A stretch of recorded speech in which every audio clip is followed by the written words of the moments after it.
जो क्लाइंट परेशान करते हैं सो उनको कैसे डील करते हैं, और क्लाइंट को डील करना और उसको सेटिस्फाई करना कितना मुश्किल है?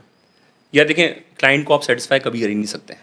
कर ही नहीं सकते। सही है, मैं आपको बता रहा हूँ। तयशुदा बात है ये देखिए, नहीं ऐसी बात नहीं है, ऐसी बात नहीं है।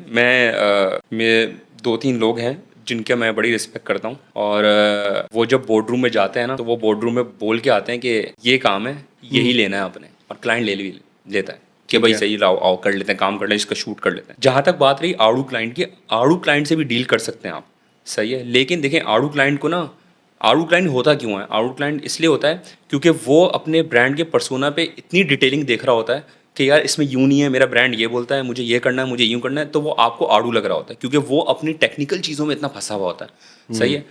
हम लोग कैसे डील करते हैं उसको? देखें, 2 तरीके हैं। पहले तो देखें, हम यस सर करते हैं, आपको पता है, ठीक है, वो मजबूरी है यस सर करना, ज़रूरी भी सही है, ज़रूरी भी है।